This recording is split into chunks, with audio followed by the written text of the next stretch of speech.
Shalom, jumpa lagi dengan channel Legion of Yesus, memberitakan kabar baik bagi semua orang. Di masa Prapaskah ini, kita akan membahas mengenai kematian fisik Yesus yang tidak banyak diketahui oleh orang.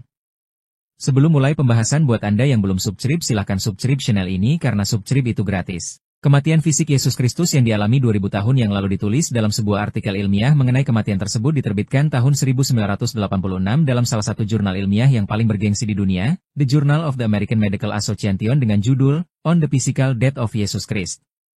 Di dalam artikel ini, para penulis membuktikan bahwa proses penderaan bangsa Romawi sangatlah kejam. Detail-detail teknis dijabarkan bersama dengan kisah kitab suci, memberikan gambaran yang komprehensif mengenai seluruh proses ini, dari penghakiman sampai dengan kematian disalib. Sebelum diadili, dikisahkan dalam Lukas 22 bahwa Yesus berada dalam penderitaan yang sangat dalam dan mengeluarkan keringat darah. Meskipun fenomena ini jarang terjadi, para dokter mengenal gejala ini sebagai hematidrosis, yang dapat terjadi dikarenakan adanya stres tingkat tinggi. Jadi kejadian Yesus berkeringat darah bukanlah sebuah dongeng belaka tetapi memang dapat dialami oleh manusia. Setelah diadili, Yesus dengan kejam dicambuk dengan cambuk kulit, dengan bola-bola besi pada ujungnya dan dengan tulang-tulang yang tajam, di mana bola-bola besi menyebabkan luka yang dalam dan tulang-tulang yang tajam mencabik-cabik dagingnya.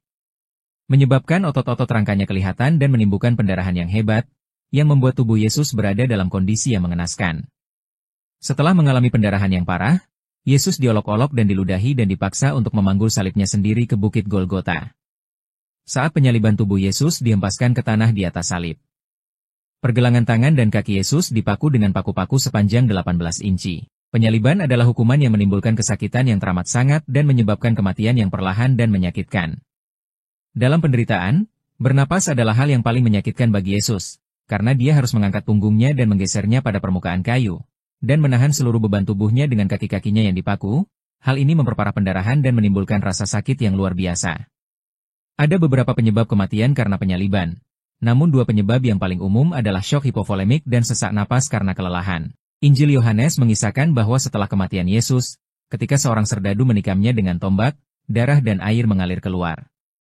Para ilmuwan menjelaskan bahwa air tersebut kemungkinan adalah cairan pleura dan perikardinal serosa, di mana darah keluar terlebih dahulu dan keluar lebih sedikit. Mungkin dalam skenario hipovolemia dan gagal jantung akut, semburan pleura dan perikardi tersebut dapat bertambah dan membuat volume air terlihat dengan jelas. Hanya dengan menganalisis penderitaan fisik Yesus kita dapat menyadari bahwa begitu mengerikan mengalami penyaliban. Stres yang berlebihan, tanpa istirahat malam, mengalami penghakiman yang tidak adil, pencambukan yang tidak manusiawi, diolok-olok dan harus memanggul salib menuju jalan kematiannya ke Bukit Golgota adalah sebuah penderitaan yang sangat berat yang dialami oleh Yesus. Akan tetapi apa yang lebih daripada itu? Beban di atas bahunya adalah dosa-dosa kita.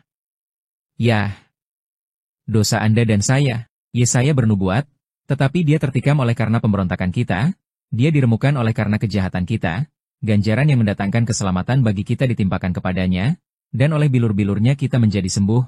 Yesaya 53 ayat 5. Yesus adalah kurban itu, anak domba Allah yang menghapus dosa dunia. Hanya Allah yang menjelma menjadi manusia yang dapat mendamaikan manusia dengan Allah. Oleh sebab itu kita katakan bahwa pengorbanannya adalah demi kasih, sebab ia tidak berdosa. Melainkan kitalah yang berdosa. Jika dosa membuahkan kematian, kitalah yang harusnya mati, bukan Yesus. Jadi semua kebusukanmu, pikiran dan perbuatan jahatmu, pembangkanganmu terhadap Allah, semuanya itu ditanggung di atas bahu Kristus. Ia tidak hanya mengalahkan dosa, namun juga maut. Tetapi kamu berpikir beban hidupmu terlalu berat dan tidak ada yang berhasil. Mari pikirkan dan bayangkan kembali sengsara Kristus, dan apa yang telah Kristus perbuat bagimu demi kasih kepadamu. Penghukuman atas dirinya membawa damai bagi kita, tidak ada alasan lain. Mari kita hening sejenak merenungkan kisah sengsara Kristus. Tuhan Yesus mengasihimu. Terima kasih atas perhatiannya saudaraku. Semoga apa yang disampaikan oleh kami menambah pengetahuan Anda, meningkatkan iman Anda dan membawa kita kepada pertobatan karena kasih Kristus yang sangat luar biasa di dalam kehidupan kita. Akhir kata kami ucapkan terima kasih. Tuhan Yesus memberkati kita semua. Dalam nama Bapa dan Putra dan Roh Kudus. Amin.